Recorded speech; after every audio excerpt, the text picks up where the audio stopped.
Oh, hello. I'm Ron Charles. You may know me as the book critic for a major American newspaper. No, not that one. In response to our previous episode, we received literally dozens of kind messages from all over my grandparents' retirement home. Clearly, we're meeting a need. In these hectic, hurly-burly times, you need book criticism that's fast, fun, and incredibly hip. People often ask me, how long can you keep this up, despite the workload, the expense, the humiliation? It's a good question. I mean, here we are at I don't know how many episodes there have been so far, but still the show seems just as trenchant and challenging as it did way back at the beginning. This week's new book is a blockbuster by Jonathan Franzen called Freedom. You may already have heard a lot about this novel because the literary chat started long before anyone could actually buy it. The New York Times ran their first review of Jonathan Franzen's Freedom back in 1834. They say it's a liming lapidary masterpiece. What does it mean, Pa? I don't know. I don't reckon anybody knows. Franzen has even been on the cover of Time magazine. Do you realize what a big deal that is? We're talking the cover of Time magazine here. And 3 weeks before the book even came out, President Obama was fighting for freedom. So what is it all about? Well, if you read Franzen's previous bestseller, The Corrections, in 2001, you'll feel like you're in pretty familiar territory. The whole story follows the rise and fall of Walter and Patty Berglund, a troubled married couple with 2 children in St. Paul, Minnesota.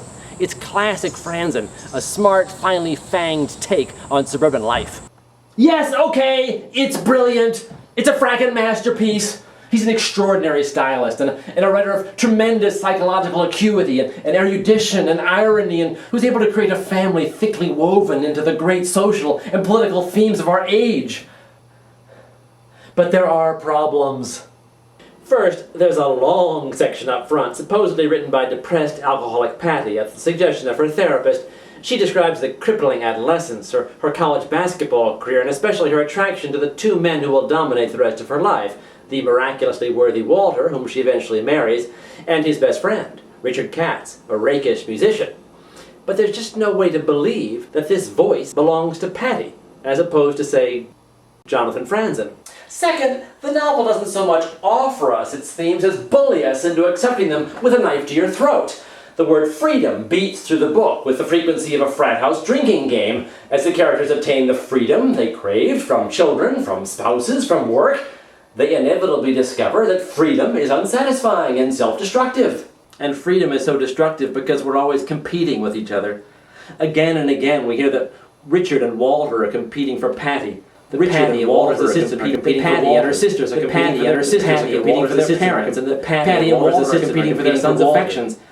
It's a bleak, relentlessly cynical view of human nature, acted out by self-loathing men worshipped by female doormats. Where are all these pretty women who claim, you don't have to love me, I can just love you? Give me names. And then, too often, Franzen uses Walter's environmental work to stop the story, turn toward the audience, and hector us about environmental destruction, particularly the loss of songbirds. Now, if some strip-mining, ocean-dumping, panda-hunting rube stumbles into this novel, he'll get his comeuppance for sure. But the rest of us will probably use these cranky service announcements as a chance to go to the bathroom. I don't know, there was something else that bothered me about this novel. I just cannot remember what it was. Shit happens. But enough with the complaints. The point to remember is that freedom is big enough and thoughtful enough to engage and irritate an enormous number of readers. If you want to be part of the biggest literary event of the year, read it so you can jump into the argument. Phew, we just made it. Until next time, this is Ron Charles, your totally hip video book reviewer.